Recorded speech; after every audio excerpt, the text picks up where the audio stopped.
Historia adaptada por Eduardo Liñán.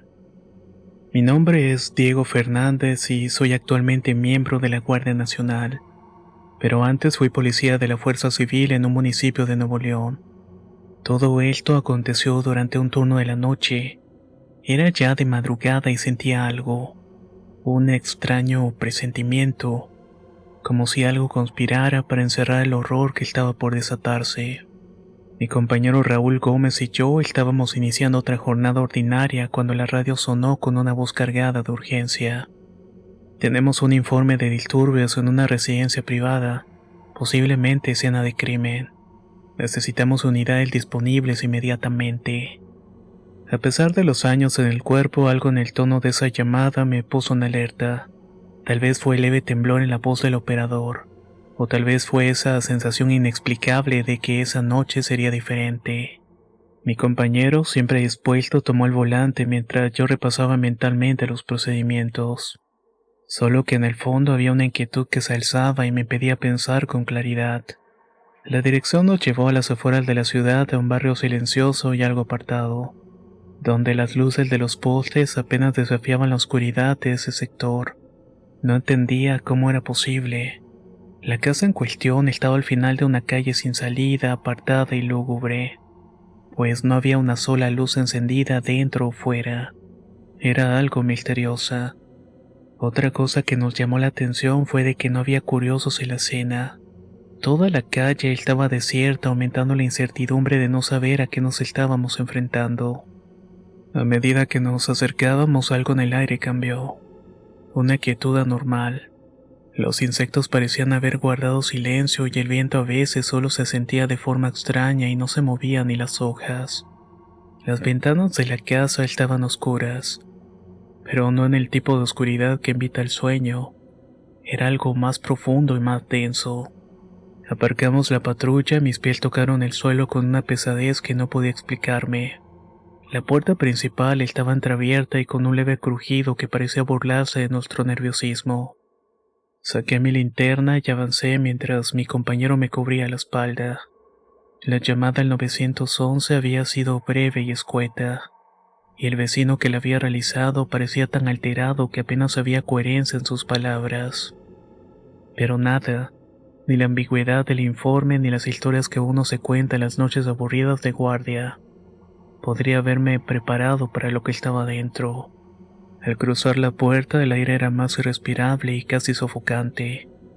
Las paredes estaban marcadas con símbolos que mi mente no lograba descifrar, pero que de alguna manera me resultaban perturbadoramente familiares. En la sala, un conjunto de velas apagadas formaban un patrón sobre el suelo, y el olor a cera quemada y sangre impregnaban el ambiente. Todo estaba sumido en un silencio que perturbaba, y solo podía escuchar mis propios latidos, fuertes y rítmicos, como si mi corazón intentara advertirme algo que mi cabeza aún no podía comprender. En ese momento supe que habíamos entrado en algo mucho más grande que una simple riña doméstica. El interior de la casa parecía una prisión de secretos y cosas muy turbias. Cada rincón estaba impregnado de una presencia invisible, pero que parecía seguirnos de cerca. No sé cómo explicarlo, pero de algún modo desde que llegamos no estuvimos solos. Había algo en esas paredes que parecían advertirnos que nos marcháramos de ahí. Mientras avanzábamos con cautela, mi linterna iluminó el suelo, mostrando huellas irregulares que se desvanecían en los corredores oscuros, llevándonos más profundo hacia el origen de los disturbios. Al llegar al centro de la sala principal descubrimos un altar. Había una figura de la Santa Muerte colocada en una mesa repleta de cosas raras, pero me incomodó una de estas figuras que parecían estar hechas de huesos reales. El cráneo parecía observarme con ojos invisibles. La luz tenue revelaba manchas oscuras en el suelo, sangre quizás, y formaba patrones que parecían contar historias aterradoras que nadie quería escuchar. La ropa desgastada y desordenada alrededor del altar añadía un toque de desolación, como si el lugar hubiera sido abandonado por el tiempo y la esperanza. Pero sobre todo daba cuenta de las atrocidades cometidas ahí. Cada paso al interior era una señal de alerta y aunque no había movimiento, La sensación de ser vigilado por algo muy malo era innegable. Lo sentía en cada poro de mi piel. Mi mano se aferró al arma que cargo no por miedo, sino por precaución. Algo en ese lugar iba más allá de lo que podía comprender, y cada fibra de mi ser me decía que avanzara con cuidado.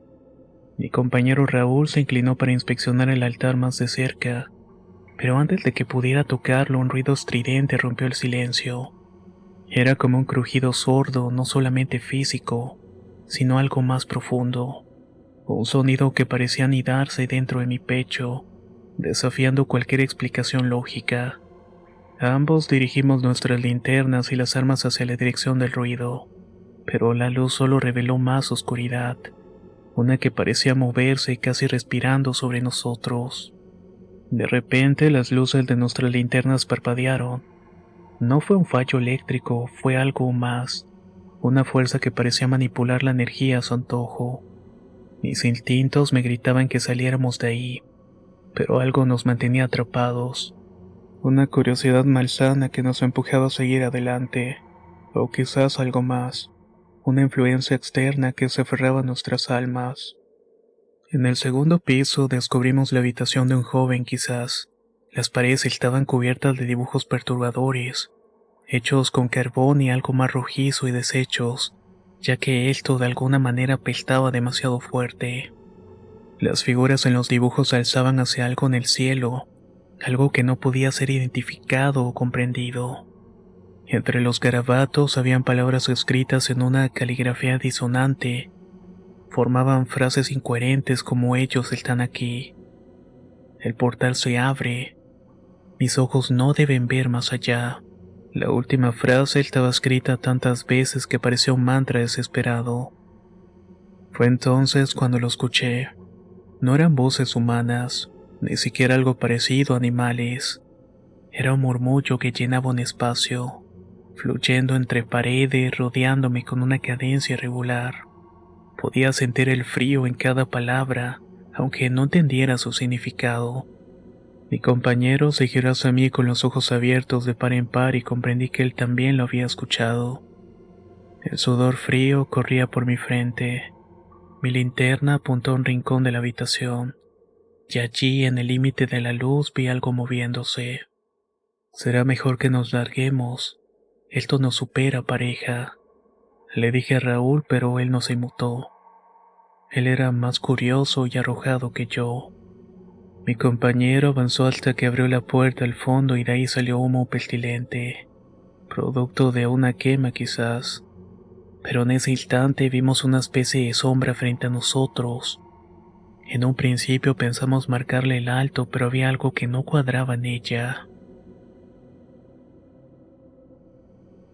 Esa cosa no era humana, ni tampoco una sombra, pero estaba ahí mirándonos, o al menos eso parecía. Respiré hondo y avancé, decidido a enfrentar lo que fuera. Pero antes de que pudiera dar otro paso, aquello desapareció de la nada. El murmullo paró, dejando un silencio más abrumador que el sonido. No lo sabíamos, al menos no en ese momento, pero esa casa había empezado a marcarnos. Algo invisible se había infiltrado en nuestras mentes, y el descubrimiento que hicimos esa noche no sería fácil de olvidar ni de comprender.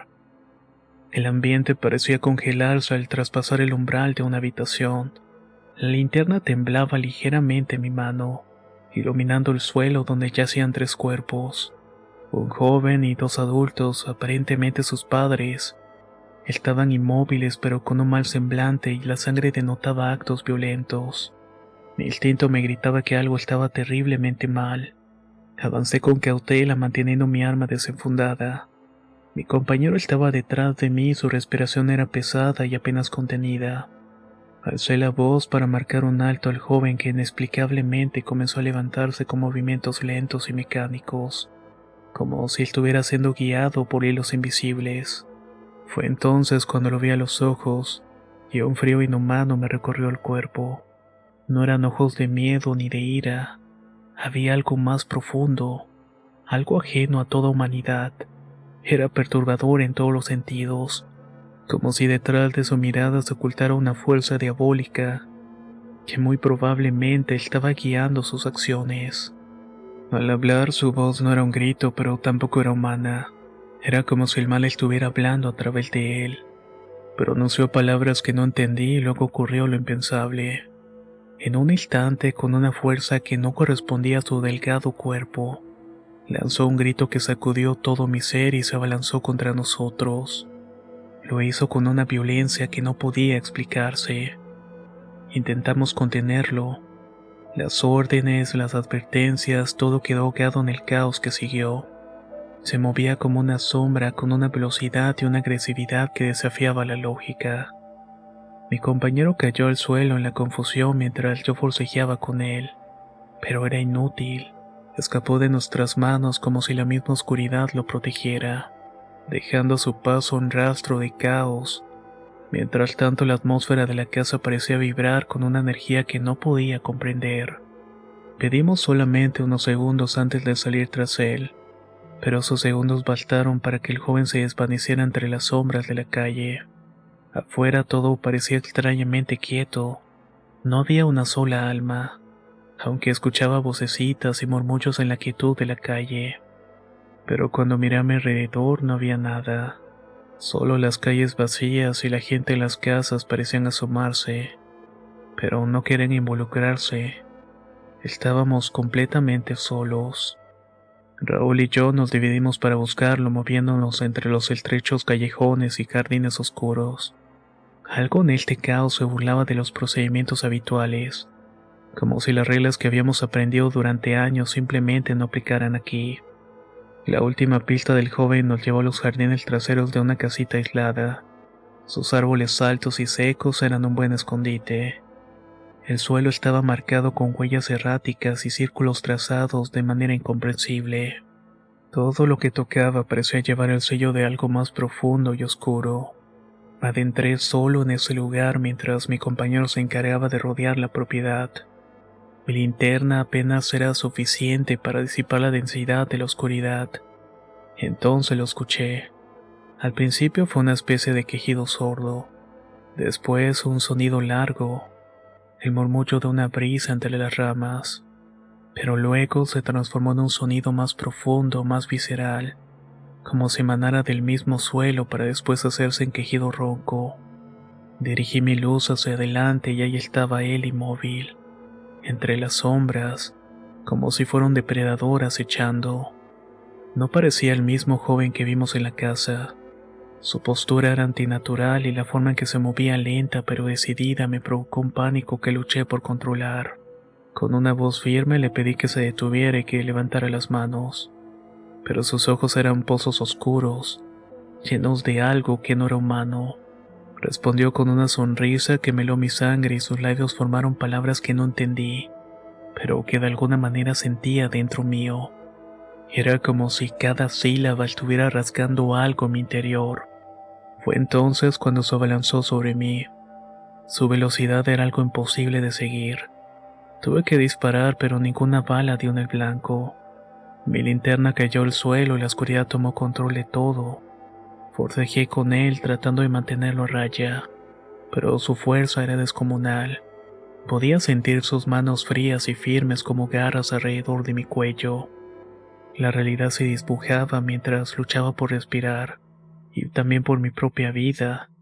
Estaba realmente aterrado. Mi compañero apareció en ese momento corriendo hacia mí con la luz de su linterna rascando la penumbra. Logré soltarme apenas buscando refugio detrás de él, pero fue inútil. El joven se giró hacia él con una velocidad y violencia, y antes de que pudiera siquiera levantar su arma ya estaba sobre él. Vi todo como si fuera un mal sueño, paralizado. Mi compañero cayó al suelo y la linterna rodó iluminando brevemente el rostro de este joven.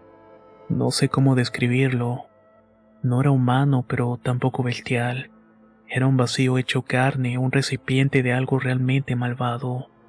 Traté de reaccionar, de ayudar o hacer algo, pero cada fibra de mi ser estaba congelada por el miedo. El grito de mi compañero fue desgarrador. Duró solo unos instantes antes de que ese maldito le quitara la vida al arrancarle la tráquea. Cuando finalmente encontré el coraje para moverme era demasiado tarde. El joven poseído había desaparecido nuevamente, dejando a mi compañero en el suelo inmóvil. su mirada fija hacia el cielo que no le devolvía respuestas. En ese momento entendí algo que no quería aceptar. Esto no solamente era una persecución, era un enfrentamiento con algo que me superaba. Tuve que pedir apoyo y mientras esperaba el tiempo se me hizo eterno. El vecindario pronto se llenó de luces intermitentes, así como con el sonido de sirenas que rompían el momento de terror que estaba sufriendo. El apoyo llegó, pero para mí ya era demasiado tarde. Mi compañero yacía inmóvil en el suelo con esa mirada fija en el vacío, como si hubiera visto algo que su mente no pudo soportar al momento de sucumbir. Me quedé junto a él, incapaz de apartar la vista. Mientras tanto, los demás oficiales intentaban tomar el control de la escena. La investigación comenzó de inmediato. Los peritos recorrieron la casa y los alrededores recolectando pruebas que solo confirmaban lo que ya temía. El joven estaba profundamente involucrado en prácticas rituales y sectarias. Los símbolos en las paredes, los objetos en el altar y un libro encontrado en su habitación era evidencia suficiente para conectar todo con creencias ocultas y demoníacas. Cada detalle parecía gritar que algo más grande estaba en juego, algo que no podía explicarse por la lógica ni por la ley. Los cuerpos de sus padres fueron encontrados en la casa, víctimas de una violencia que no parecía humana. El encargado de los jardines, un hombre que trabajaba en la propiedad vecina, también fue hallado sin vida. Su rostro estaba congelado en una expresión de miedo. Era como si hubiera visto algo que lo hubiera destruido por dentro. El joven, sin embargo, había desaparecido. A pesar de los esfuerzos de búsqueda, no se encontró rastro alguno de él. Era como si la misma oscuridad que lo hubiera poseído lo hubiera reclamado. Los días siguientes fueron un torbellino de interrogatorios, reportes y teorías. Los expertos en criminología intentaron explicar sus acciones como resultado de una mente perturbada, pero los detalles sobrenaturales no podían ser ignorados. Los símbolos, las palabras escritas en las paredes y los testimonios de los vecinos afirmaban haber visto al mismo diablo caminando en la noche. Todo apuntaba a algo más allá de lo terrenal. Para mí la peor parte no fue la investigación, ni los informes que detallaban cada horror de esa noche. Fue el vacío que quedó en mi interior. Cada vez que cerraba los ojos veía el rostro de mi compañero con su mirada perdida. Sentía el peso de su sacrificio y el miedo de saber que el joven seguía allá fuera libre, bajo la influencia de una creencia. Pero lo que vi me indicaba otra cosa. No era posible, pero era verdad. El mismo demonio estaba presente en él. Nunca me recuperé de esa noche. La oscuridad que enfrentamos dejó una marca en mí que no puede desaparecer con el tiempo. Cada sombra, cada voz que percibo en la calle me recuerda que hay cosas que no podemos entender, cosas que acechan en todas partes y no las vemos. Y aunque el caso sigue abierto y el joven sigue siendo buscado, sé que nunca lo van a encontrar. Porque lo que enfrentamos esa noche no solamente era un hombre, era algo más, era el mismo diablo.